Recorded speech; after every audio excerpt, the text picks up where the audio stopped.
kehilangan ibu itu gak ada gantinya. Saya nggak tahu tadi saya di sesi ini cerita nggak, kalau saya juga kehilangan ibu dalam musibah tsunami di Aceh.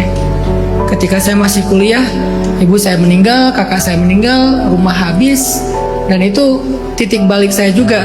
Saya nggak pulang ke Aceh lagi sejak saat itu, saya pulangnya ke Jawa. Kalau misalnya ibu masih ada, mungkin saya stay-nya nggak di Bandung, di Aceh. Saya nggak kuat pulang ke Aceh, karena semua jengkal tanah di Banda Aceh itu ada kenangan sama ibu kan.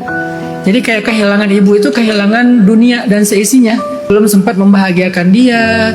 Saya anak pertama, harapan ibu banget. Ditambah lagi saya paling mirip sama ibu. Kan anak laki-laki yang mirip ibu, anak perempuan yang mirip ayah tuh katanya kan ada bonding khusus kan. Sehingga kayak ibu tuh nunggu-nunggu kapan punya mantu dari saya, kapan punya cucu dari saya. Ternyata beliau pergi duluan. Yang paling membuat saya marah ke diri saya sendiri adalah 2 bulan sebelum tsunami ibu saya nelpon suruh saya pulang. Tapi saya bilang saya mau haji dulu bu, boleh nggak nanti setelah haji baru saya pulang, mumpung masih di Mesir. Haji dari Mesir itu murah, cuma $500. Jadi sayang kalau saya pulang belum haji, nanti susah lagi dari Indonesia, kan logis dong.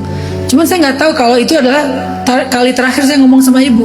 Begitu terjadi tsunami ibu meninggal, dikuburin secara massal juga. Disitulah saya marah ke diri saya sendiri. Coba kalau saya pulang waktu itu. Tapi Allah lebih tahu yang terbaik. Udah waktunya ibu pulang memang. Ada saya nggak ada saya, ibu harus pulang. Kemudian saya baru ngerti ibu pulang itu dengan cara yang Allah pilihkan, yaitu tenggelam. Dan tenggelam itu insya Allah dapat pahala syahid. Jadi akhirnya saya berdamai dengan kondisi itu. Terus bagaimana dengan lanjutan hidup saya? Oke, mungkin dulu yang salah satu motivasi saya untuk sukses itu adalah pengen ngebahagiain emak. Saya manggilnya emak gitu. Tapi sekarang saya jadi tahu, saya sukses bukan hanya untuk satu orang, harus untuk lebih banyak orang.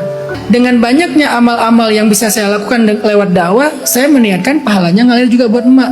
Kalau dulu saya nggak bisa ngebahagiain emak di dunia, saya masih bisa kok ngebahagiain emak di akhirat. Dengan saya ngafal Quran, dengan saya bangun masjid, setiap saya umrah pasti saya badalin. Dengan saya setiap bulan Ramadan itu saya bayarin fidyah buat beliau, karena khawatirnya beliau ada hutang puasa yang saya nggak tahu, bayarin tiap Ramadan tuh. Dulu saya sombong, saya pikir ibu tuh bisa saya bahagiakan. Tapi akhirnya saya sadar Allah lebih baik membahagiakan ibu daripada saya. Kan dengan kesombongan merasa lebih tahu tuh saya pikir kalau ibu masih hidup dia akan lebih bahagia bareng saya. Padahal di akhiratnya kalau kita husnuzon, Allah lebih baik loh membahagiakan mereka di akhirat dengan alam barzakhnya yang raudhah min riyadil jinan, taman-taman surga.